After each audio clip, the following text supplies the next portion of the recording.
The Axis Corp office building seemed huge as I walked up to it, holding my resume folder. After 4 months without a job, I had almost no money left. My student loans kept piling up, and my landlord was getting impatient. My interview last week went really well, better than I thought it would. When they called offering me a job that paid almost 20% more than my old one, I just took it. I fixed my tie, something I do when I'm nervous, just like my dad used to. The lobby looked modern with lots of glass and steel, and a security guard with big shoulders checked my ID without smiling. "Thomas Miller for Roger Allen," I said, trying to sound confident. He made a call, handed me a visitor badge, then pointed toward the elevators. 14th floor. The elevator doors slid open to a typical office, gray carpet, white walls, and a maze of cubicles. A middle-aged man with salt and pepper hair and lines around his eyes waited by the receptionist's desk. He didn't offer a handshake. Thomas Miller. Right on time. His voice was gruff but not unfriendly. "I'm Roger Allen, Data Operations Manager, your direct supervisor." "Thank you for the opportunity, sir. I'm excited to join the team." Roger looked at me with an expression I couldn't figure out, then nodded toward a hallway. "Let's get you settled." I'd expected the standard first day, HR orientation, benefits enrollment, team introductions. Instead, Roger took me straight to a small cubicle with a computer that looked newly set up. "HR sent up your paperwork. Fill it out by lunch." He placed a manila folder on the desk. "Your login credentials are inside. The system will prompt you to change your password on first login." "Don't I need to go through orientation first?" Roger's jaw tightened slightly.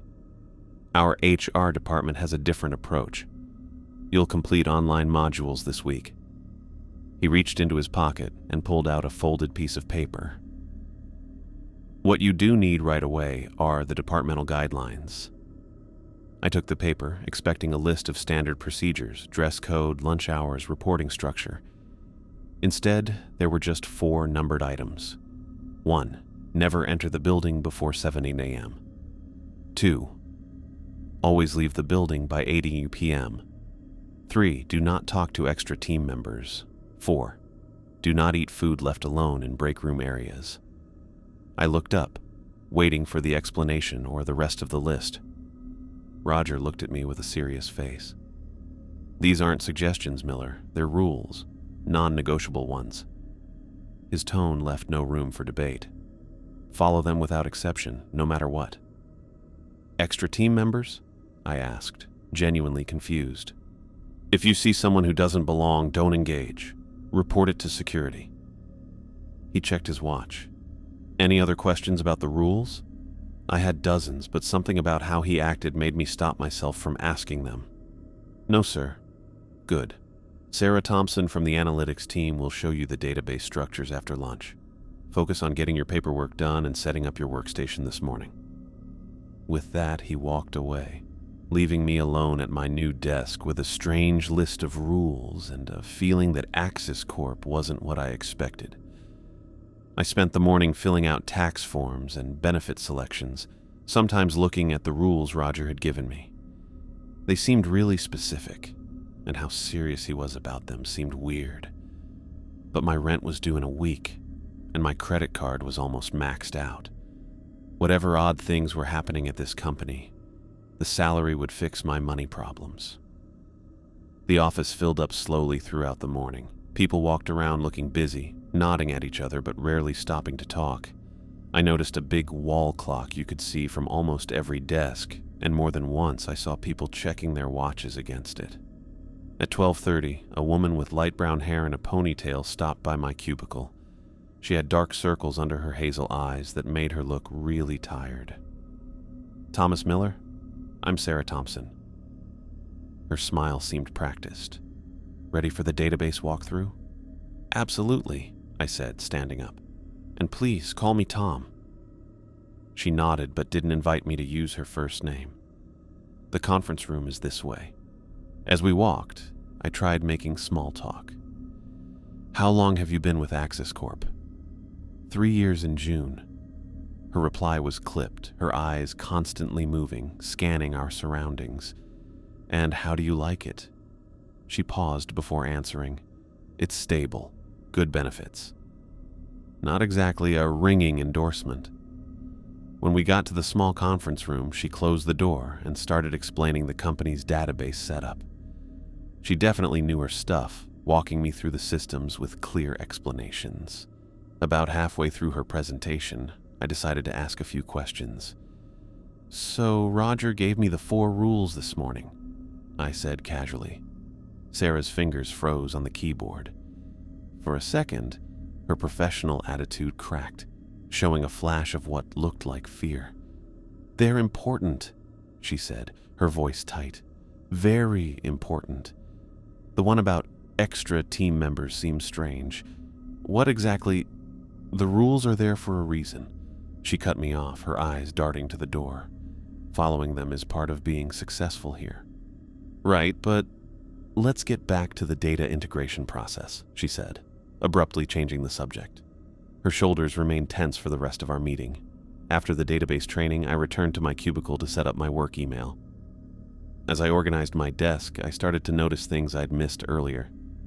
Security cameras were all over the office, but they seemed pointed at employees rather than doors or expensive equipment. People kept checking the time, and by 7:15 p.m. almost everyone had left. At 7:30 p.m. I packed up my stuff. Only a few employees were still there, and they all looked ready to go. Walking to the elevator, I passed some senior employees talking quietly together. "Marcus didn't listen," one of them said. "Stayed late every night last week. And now he's gone," another replied. "Cleaned out his desk yesterday." "That's the 3rd one this quarter," a third voice added. They stopped talking when they noticed me, offering tight smiles as I passed. In the elevator, I was with Roger. His tie was loosened and he looked tired. "How was your first day?" he asked, not looking at me. "Informative," I replied. "Everyone seems very punctual." He nodded slightly. "Efficiency is valued here." I couldn't help overhearing something about someone named Marcus. Roger's posture stiffened. "Office politics, nothing for you to worry about." The elevator reached the lobby, and he stepped out. 7 a.m. tomorrow, Miller, not a minute earlier." I watched him walk away. His warning stuck with me. On the train ride home, I thought about what I'd noticed. The strange rules, the tense atmosphere, the cryptic comments about Marcus. It all pointed to something unusual about Axis Corp. Under different circumstances, I might have considered looking elsewhere for employment. But when I checked my bank balance on my phone, reality hit hard. My account showed $127.43. Not enough for rent, not enough for the minimum payment on my student loans. The notification of an incoming direct deposit from Axis Corp in 2 weeks would change that. Whatever oddities existed at my new workplace, they paid well. And right now, that was what mattered most. The rules seemed simple enough to follow, even if I didn't understand their purpose. I ignored my worries. Every workplace had its quirks, its politics, its unwritten rules. I'd learned to deal with them, just as I'd gotten used to other corporate cultures before. What harm could come from following a few strange guidelines? Little did I know then that at Axis Corp, following the rules wasn't just about workplace etiquette or company policy. It was about survival. Exactly 7 days after my first day at Axis Corp, I pulled into the parking garage at 6:59 a.m. I sat in my car watching the dashboard clock until the display clicked over to 7 before stepping out. The concrete parking area was mostly empty, with only a dozen or so cars spread out in the early morning. I noticed something in the far corner. The security guard from my first day was walking around a dusty Toyota Corolla, writing something on a clipboard. His face looked blank, like he'd perfected that expression over time. "Morning," I said as I walked past, my messenger bag slung over my shoulder. He looked up, eyes quickly noticing my face and badge. "Mr. Miller, early bird today?" "Not too early," I answered, tapping my watch. 7 on the dot. Joseph nodded toward the Toyota. Know anything about Reynolds? Brian Reynolds? The name wasn't familiar. No, should I? New hire like you. Data analyst on the West Wing. He ran a hand over his short-cropped hair. This is his car. Been here since yesterday morning. I stopped walking. He didn't drive home last night. He came in at 6:45 yesterday. Security system logged his badge.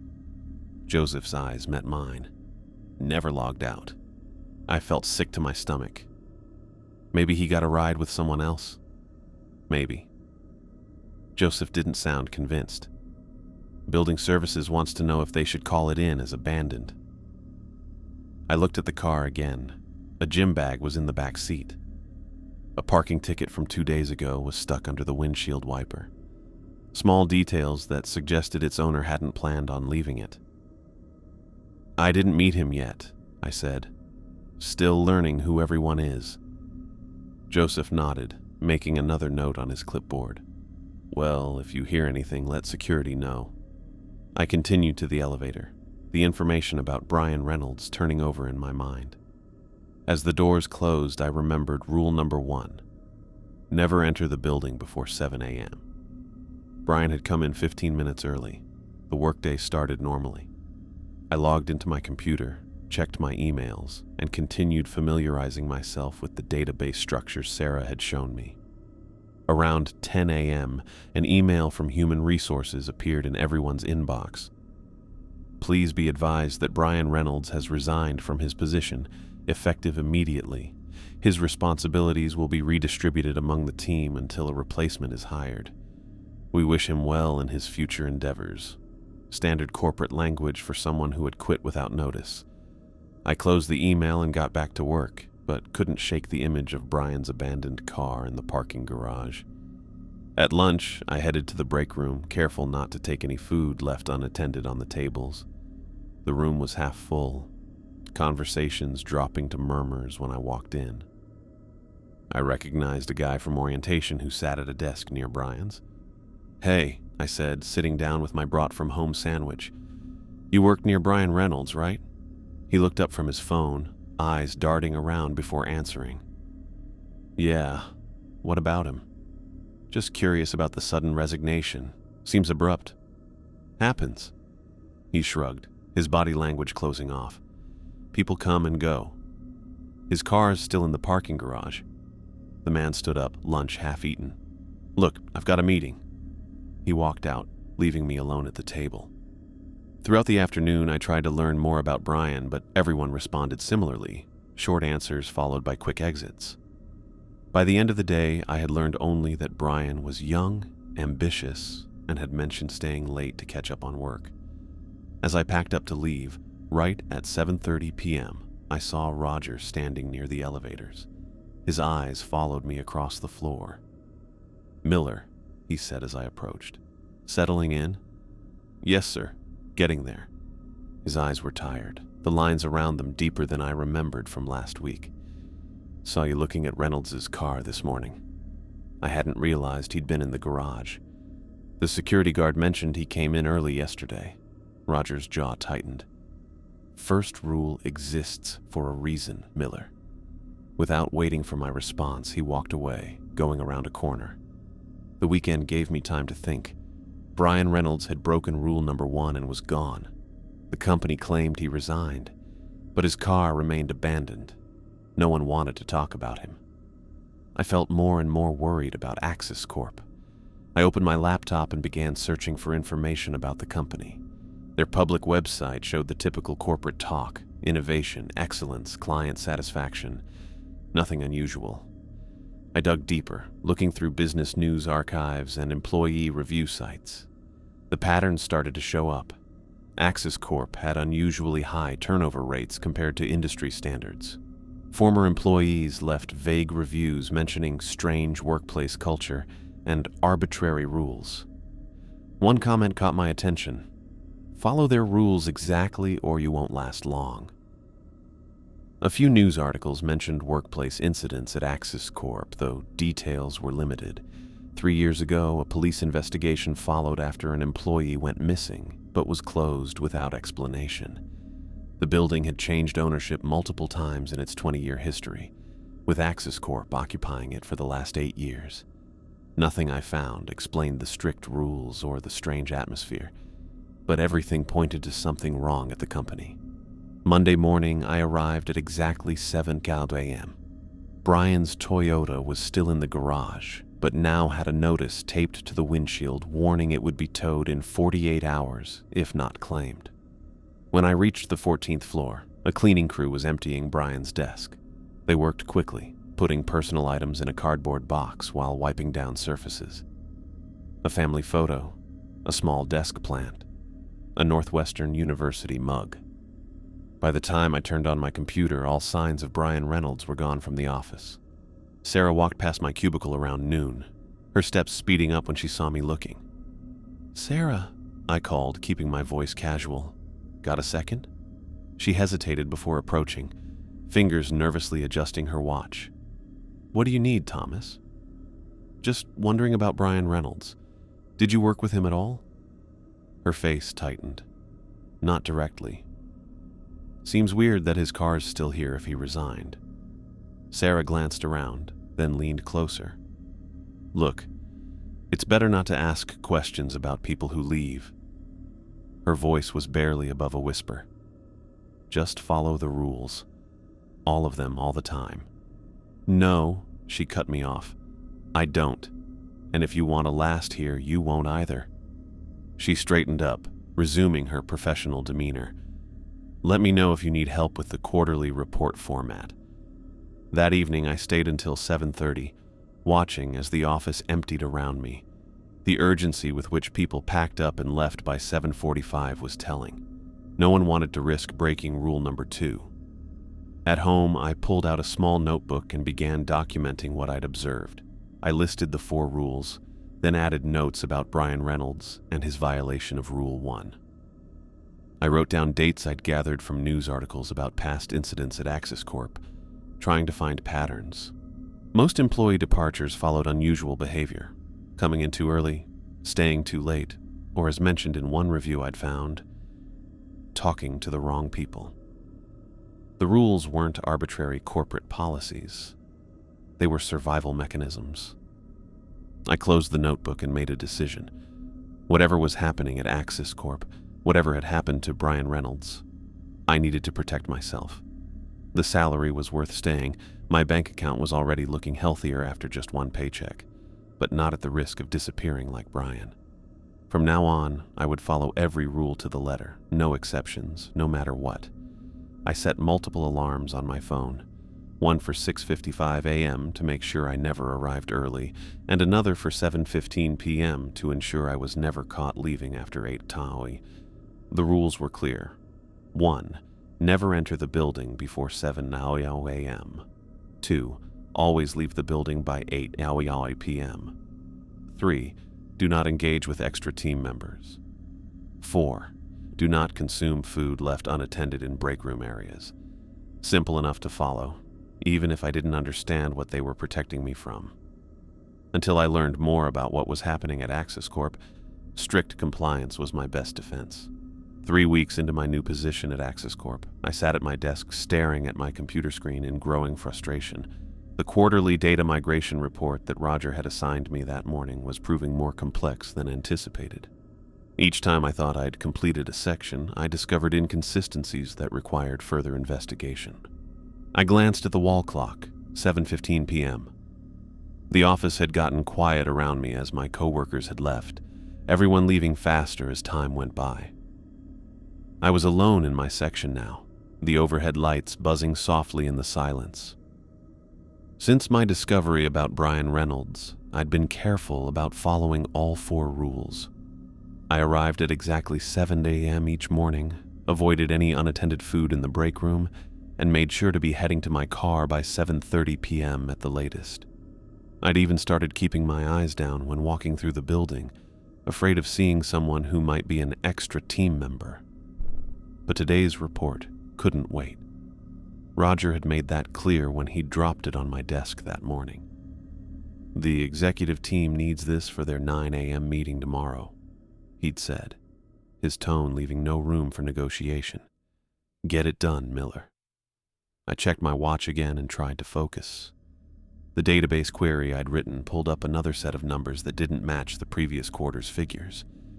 I'd need to dig deeper to find the source of the discrepancy.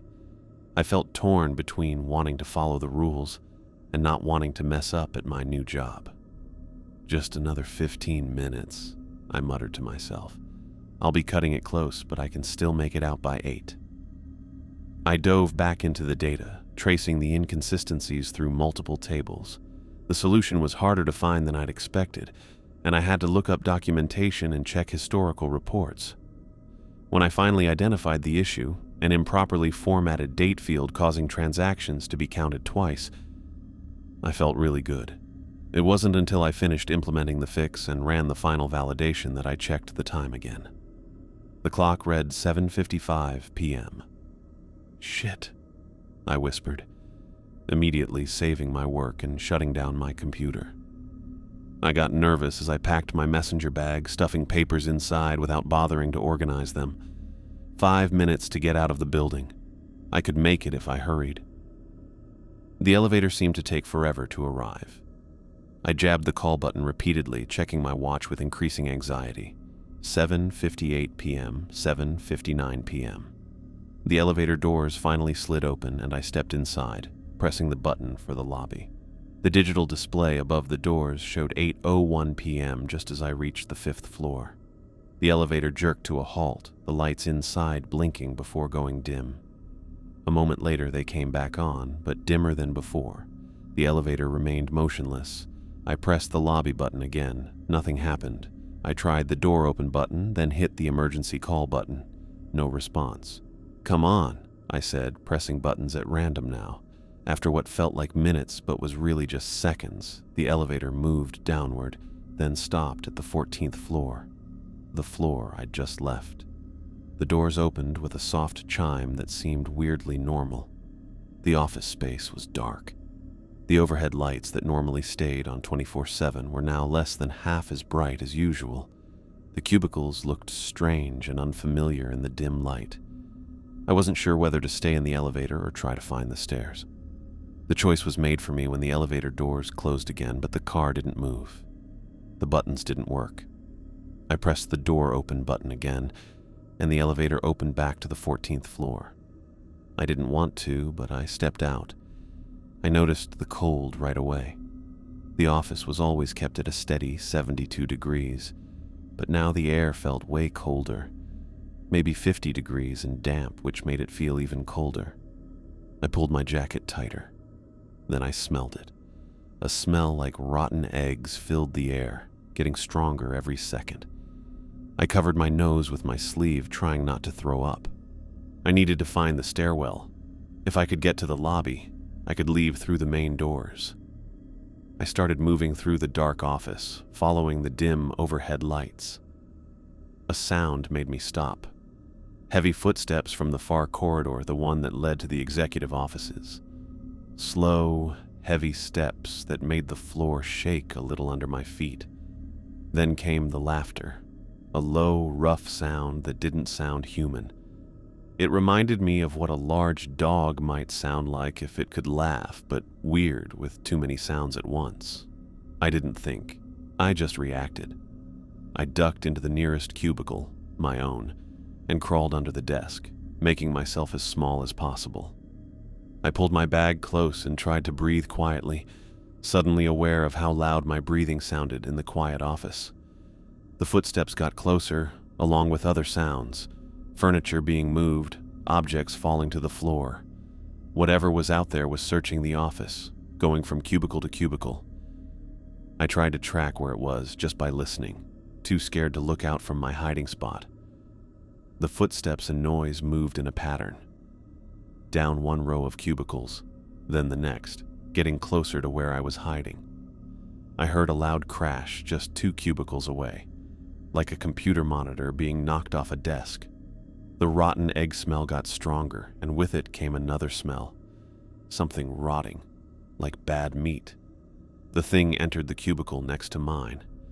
I could hear it breathing now, raspy, wet breaths that sounded like lungs full of fluid. It would breathe, then make loud sniffing sounds, like an animal tracking by smell. I pushed myself against the back of my hiding spot, trying to disappear into the cheap office furniture.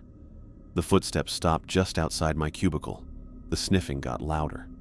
Something moved into my workspace. From under the desk, I could only see part of the hallway and a strange shadow making the dim light even darker.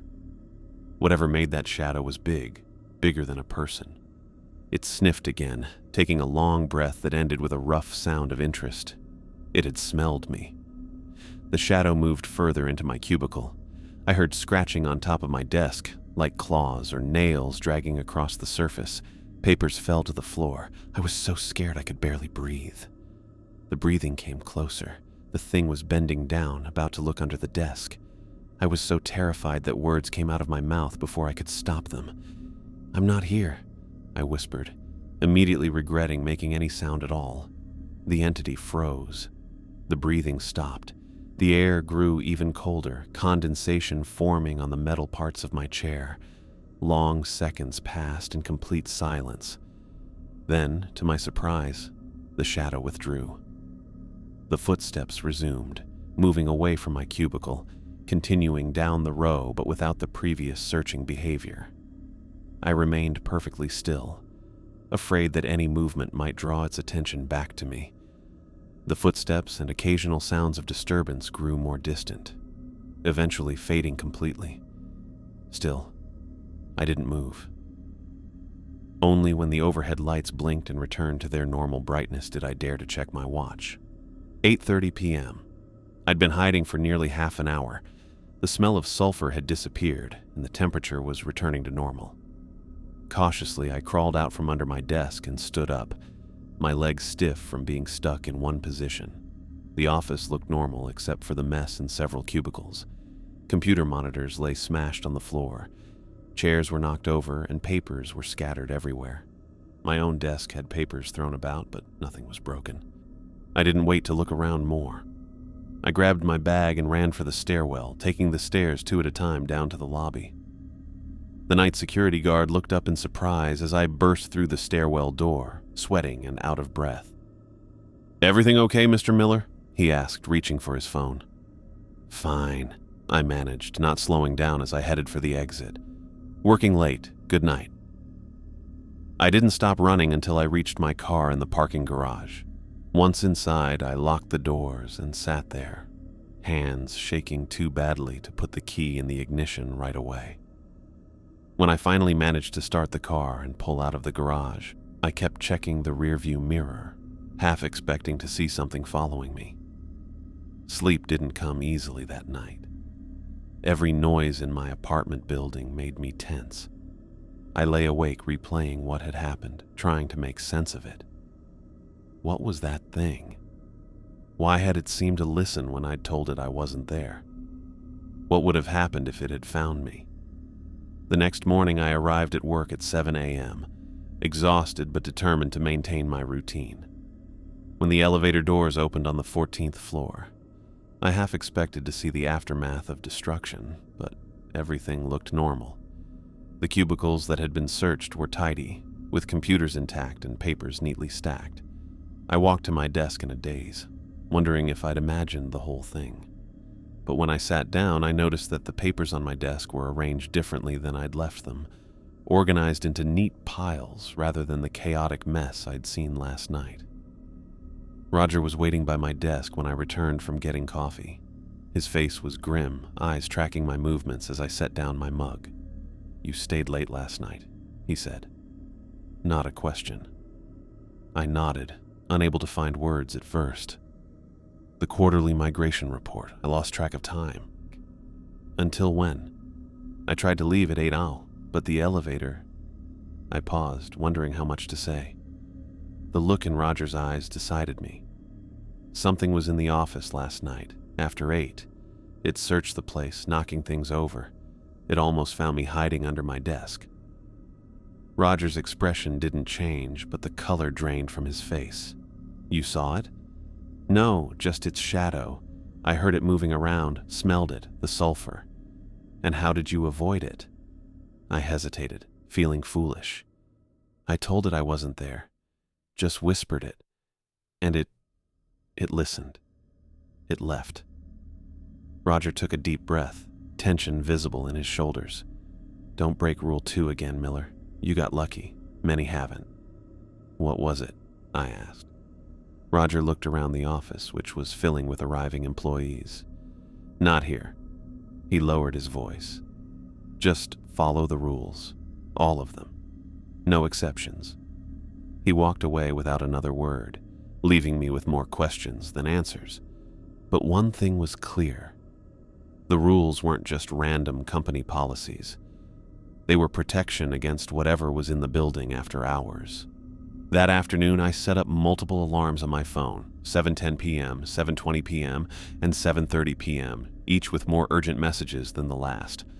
I programmed my computer to show a reminder at 7 p.m. I even set my watch to vibrate every 15 minutes after 7 p.m. From that day forward, I was never in the building past 7:30 p.m. Whatever report, project, or task wasn't finished would have to wait until morning. No deadline was worth facing that thing again. As I drove home that evening, well before sunset, I couldn't stop thinking about those whispered words. I'm not here. And why they had worked. It seemed impossible, yet somehow the thing had listened, had accepted my denial of my own existence. The rules protected us, but I was starting to think they were just a temporary fix against something that had claimed the building as its own. Something that only came out after hours, looking for people who stayed too late. The stack of papers on my desk had grown since my encounter with the entity after hours. I'd buried myself in work during my 4th week at Axis Corp, arriving exactly at 7 a.m. and leaving by 7:30 p.m. without fail. The strict schedule had become my way to navigate this increasingly strange workplace without attracting unwanted attention. I was reviewing last quarter's financial projections when I noticed someone moving near my cubicle. Michael Parker walked past, nodding a casual greeting before continuing to the break room. I returned to my spreadsheet, but something bothered me. Something about Michael seemed off. 5 minutes later, I looked up as Michael passed by again, this time heading toward his desk. I blinked, suddenly alert. Hadn't he just gone to the break room? I hadn't seen him return. I looked confused, stood up and looked over my cubicle wall. Michael sat at his desk, typing at his computer. His auburn hair and gap-toothed smile looked the same as always when he glanced up and noticed me watching. He waved, friendly as ever. I didn't wave back. Instead, I pulled up the company directory on my computer and found Michael's profile. The photo showed his distinctive features: the thick framed glasses, the neatly trimmed beard, the gap between his front teeth. I looked back at the man sitting at Michael's desk. He looked almost the same, but now that I was paying attention, I noticed small differences. His beard was slightly fuller, the frames of his glasses thinner, and when he smiled at a passing coworker, I didn't see the gap in his teeth. I felt nervous as I remembered rule number 3. Do not talk to extra team members. I'd assumed extra team members meant unauthorized visitors or temporary workers. Now, staring at this almost but not quite Michael, I wondered if it meant something far more sinister. Throughout the morning, I watched the fake Michael's movements while pretending to work. He did Michael's job like he knew it well, attending meetings, making phone calls, and chatting with colleagues. No one seemed to notice anything unusual about him. He'd smile at me whenever our eyes met accidentally, and each time, I quickly looked away, remembering the rule. By lunchtime, my neck hurt from stress. I took my homemade lunch and headed to the break room, choosing a seat with my back to the wall so I could watch the door. The fake Michael entered a few minutes later, carrying a sandwich from the cafe across the street. The same lunch the real Michael often brought. Sarah Thompson sat down beside me, her own lunch neatly packed in glass containers. "You okay?" she asked, her voice low. "You've been acting weird all morning." "Fine," I replied, not looking at her. My eyes were fixed on the imposter, who was now chatting easily with 2 developers from the web team. Is something wrong with Michael? Sarah followed my gaze. I turned to her, keeping my voice quiet. That's not Michael. Sarah looked confused. What are you talking about? He's sitting right there. Look closely, I urged. His beard is different. The glasses are wrong. That's not the Michael from the team photo. Sarah stared at the man for several seconds, then turned back to me, looking worried. Thomas, that's definitely Michael. Same as always. Why are you being rude to him? He said he waved at you twice and you completely ignored him. I felt sick. The fake Michael had been talking about me with Sarah. Trust me, something's not right. I kept my voice calm even though my mind was racing. That's not the real Michael Parker. Sarah's face changed from worry to nervousness. She packed up her lunch, though she'd barely touched it. Maybe you're working too hard, or not sleeping enough. She stood to leave, then paused. Remember what I told you about asking questions? Some things are better left alone. After she left, I avoided the break room for the rest of the day, eating what was left of my lunch at my desk. I kept my head down, focusing on my work while staying very aware of the fake Michael's movements around the office. Each time he walked past my cubicle, I could feel him watching me, though I never looked up to check. At 3:15 p.m., my desk phone rang. Roger's gruff voice came through the speaker. Conference room C now. I went to the conference room. Roger was already inside with the blinds drawn, looking serious. He motioned for me to sit without saying hello. You've noticed, he said once I'd closed the door. The fake Michael, I nodded. No one else sees it. Roger's expression didn't change, but something like approval showed in his eyes. Most don't. Not until it's too late. He turned a laptop on the conference table, showing security video of the lobby. The timestamp read 7 a.m. that morning. The video showed Michael Parker entering the building, swiping his badge at the security desk. The guard nodded a greeting as Michael headed toward the elevators. Roger fast-forwarded 10 minutes. At 7:10 a.m., Michael Parker entered the building again, wearing the same clothes, swiping the same badge. Joseph nodded just as he had before, clearly not noticing that he'd already seen Michael that morning. 2 Michaels, I whispered. The second one is what we call an extra, Roger explained, closing the laptop. They appear periodically. Perfect copies, as far as most people can tell, but not to everyone. He looked at me with new interest. You saw the differences immediately. That's rare. What are they? My mouth felt dry. Roger leaned back in his chair. We don't know exactly. They mimic our employees, integrate themselves into the office. They're mostly harmless, until someone engages directly with them. What happens then? The person who engages disappears. Roger's tone was matter of fact. Sometimes within hours, sometimes days later, but they always disappear. The implications hit me. Brian Reynolds? Did he engage with an extra the day before he disappeared? Roger confirmed. Security footage showed him having a lengthy conversation with someone who looked exactly like me. I was in Chicago that day, at a conference. I remembered Brian's abandoned car in the parking garage. And Marcus? Same story, different extra. Roger rubbed his eyes, suddenly looking every one of his 50-plus years. That's why the rules exist, Miller. They're not corporate bullshit. They're survival mechanisms we figured out over years of incidents. Does HR know? The executives? Some do. Some don't want to. He stood up, signaling the end of our conversation. The important thing is, you noticed. Keep doing that, and remember Rule 3. No exceptions. Before opening the door, he added, and verify who exits the building with you. Always. The extras never leave through the main doors. They use other ways out. If you see someone heading to a service exit or stairwell at the end of the day, keep your distance.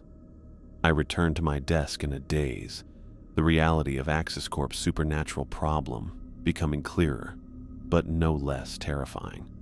The rules weren't just important. They were literally life-saving protocols developed through tragedy and loss. At 7:25 p.m., I packed up my things following my strict routine. The office had emptied considerably, with only a few people still finishing up work. As I waited for the elevator, I noticed the fake Michael walking toward the parking garage elevators, several yards behind Alex Hayes. Alex had been friendly to me during my first few weeks. He often stopped by my cubicle to chat. He didn't like Roger's rules, frequently staying past 7:30 and sometimes taking food from the break room without checking who had left it. Now, the imposter was following him, keeping a casual distance that wouldn't seem suspicious to someone unaware of the danger. I pulled out my phone and texted Alex. "The Michael behind you isn't real. Don't talk to him. Rule number 3. I watched Alex check his phone as he entered the elevator. He looked back at the fake Michael, then at me waiting by the main elevators. He rolled his eyes and typed a response. My phone buzzed with his reply. "You're taking these rules too seriously, man. Loosen up." The elevator doors closed, taking Alex and the imposter out of sight. I just stood there, not knowing what to do. Should I try to follow them? Call security? But what could I say that wouldn't sound insane to anyone who couldn't see the differences?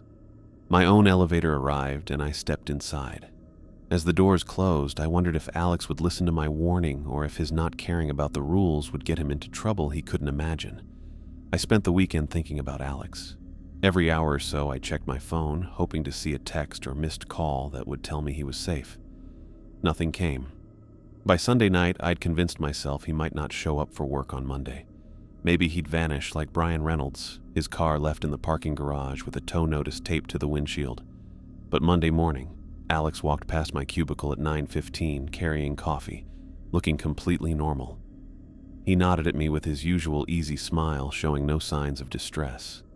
I felt so relieved. He'd survived his encounter with the fake Michael. "Morning," I said, fighting my urge to ask what had happened with the imposter. "Hey." He didn't stop walking, didn't mention my text warning. I wanted to pull him aside to make sure it was really him and not another copy. But the memory of Roger's warning kept me silent. Verify, but don't engage. Around 10:30, I went to the break room for coffee. The small room was empty, but something new sat on the center table, a chocolate cake in a clear plastic container.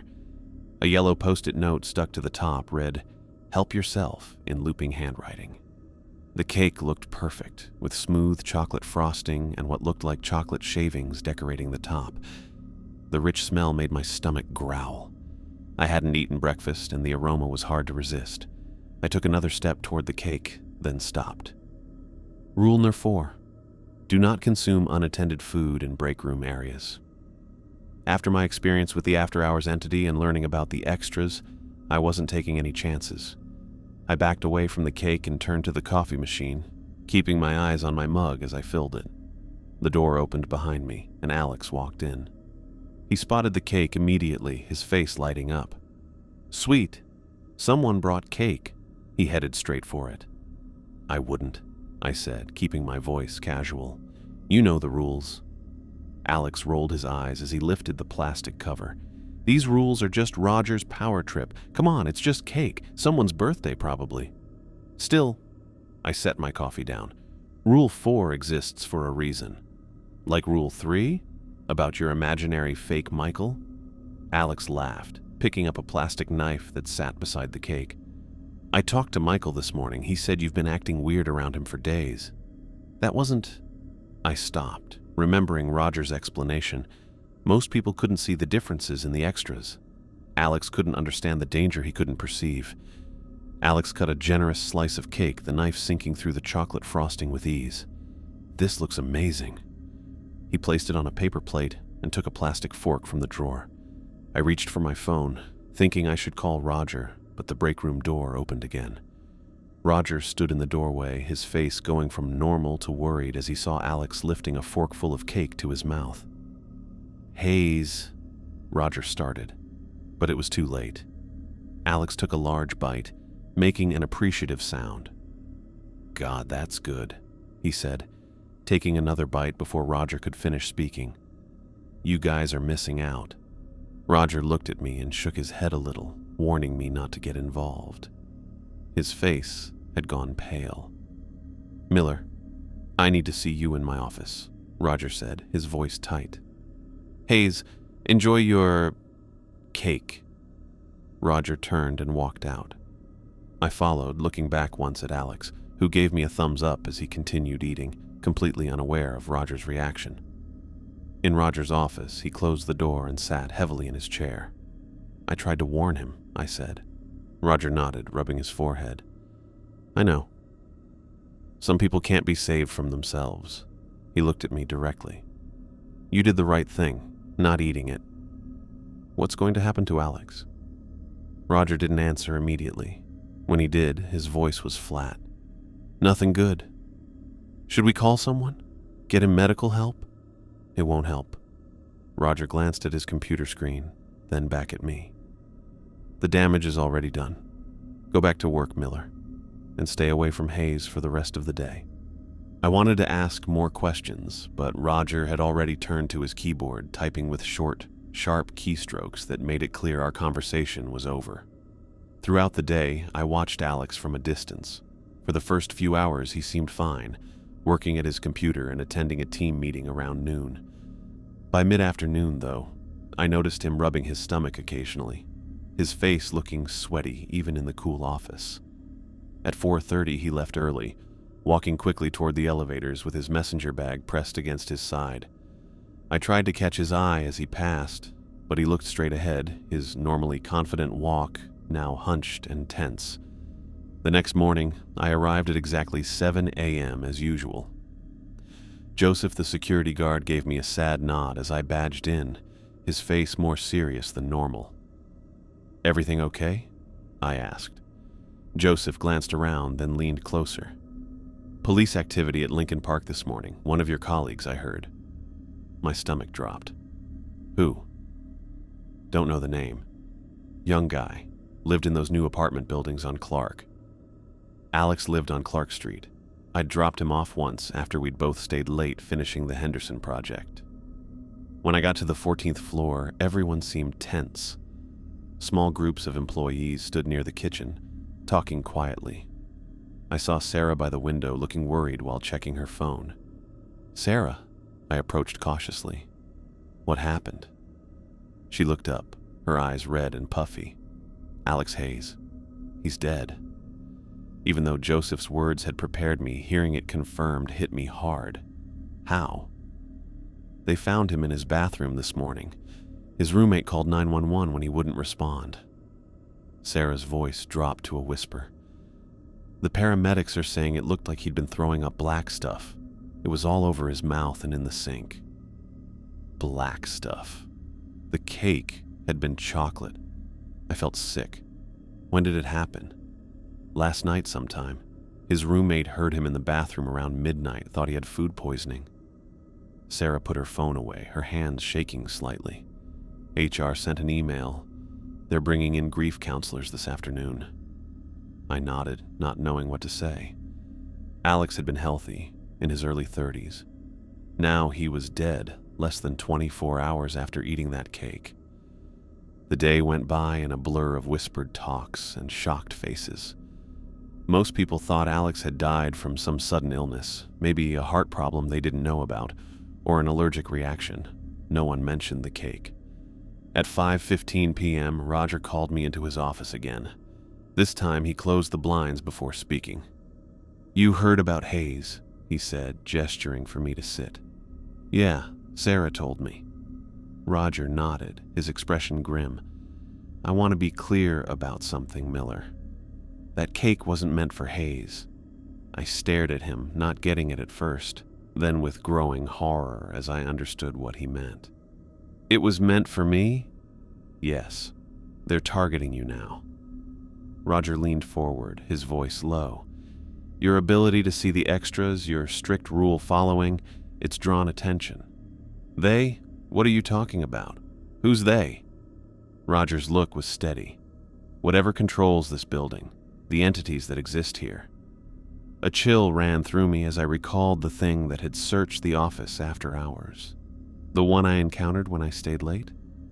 That's one manifestation. There are others. Roger looked tired, the lines in his face deeper than usual.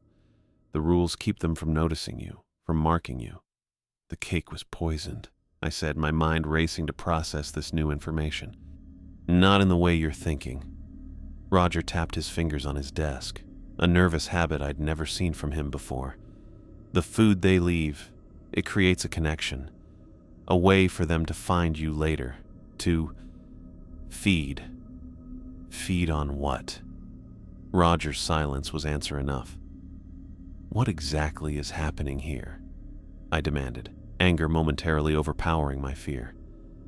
What is this place? Roger paused, like he was deciding what he should share with me. Finally, he said, "Something inhuman lives in this building, has for decades. The rules keep it from noticing you." I thought about all I'd witnessed in my short time at Axis Corp. Brian Reynolds' disappearance after coming in early, the entity that had hunted me after hours, the fake Michael that no one else could identify, and now Alex dead after eating unattended food. The rules aren't arbitrary policy, I said slowly.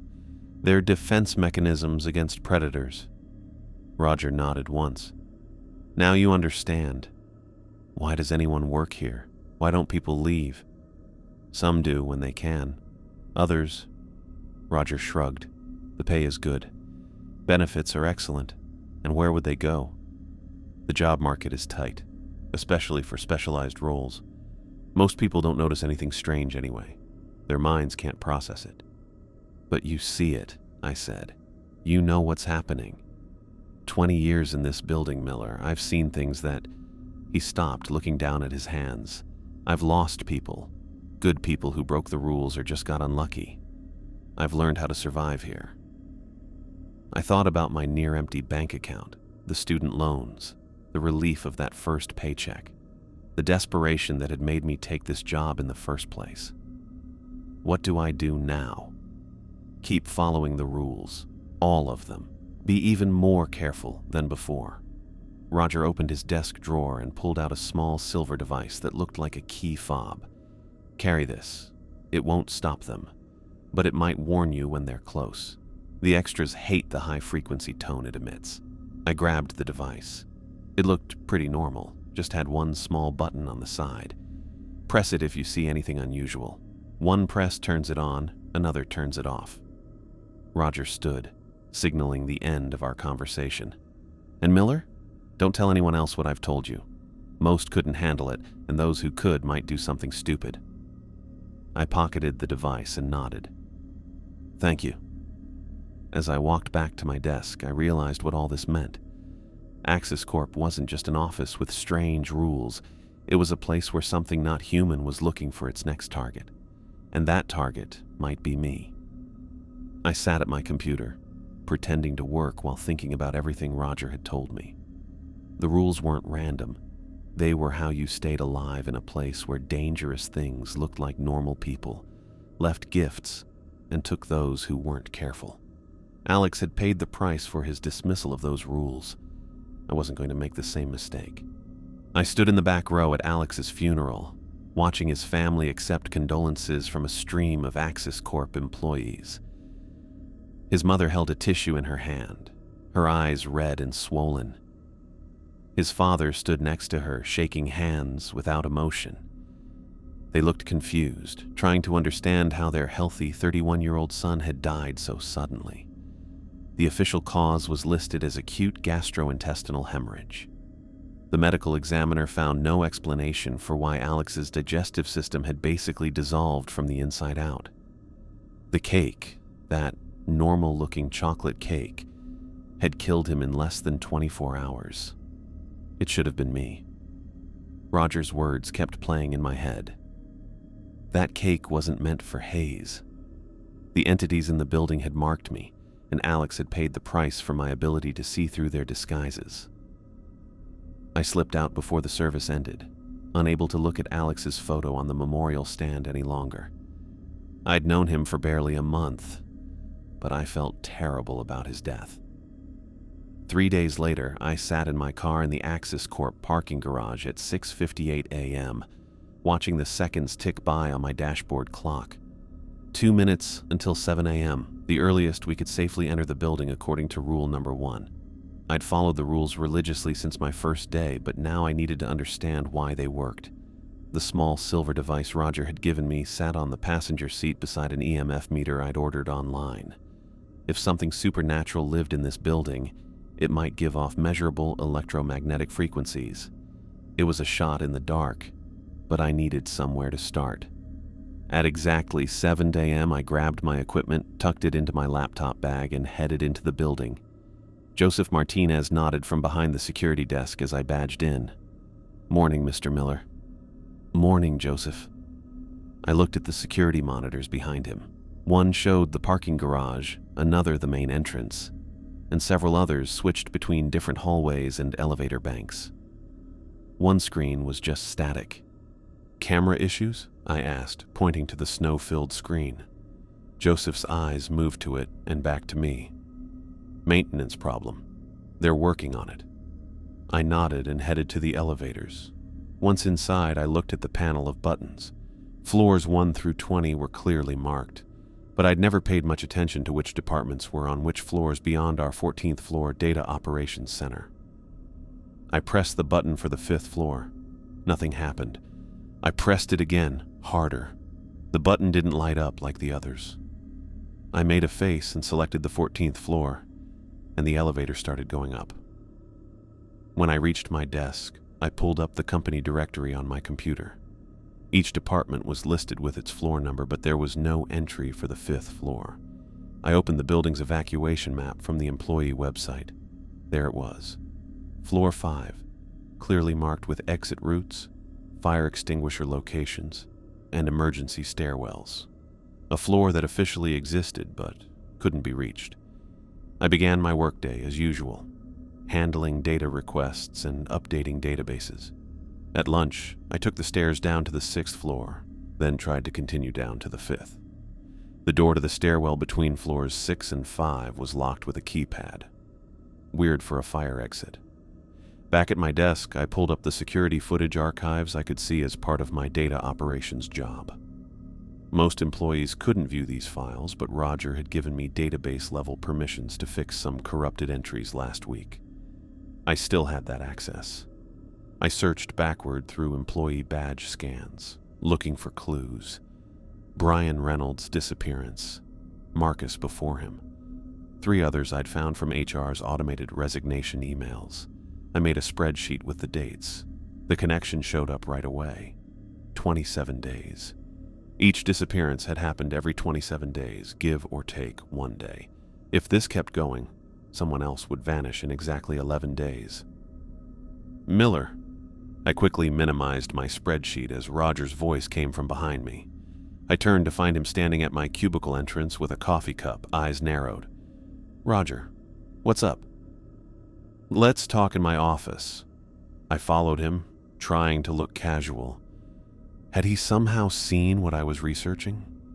Did the building itself monitor our activities? Roger closed his office door and waved for me to sit. He took his time getting into his chair, looking at me with an expression I couldn't figure out. "You've been busy this morning," he finally said. "Just catching up on work. Accessing security archives isn't your job. Neither is trying to get to the 5th floor." I tried not to look surprised. "How did you—" "I've worked here for 20 years, Miller.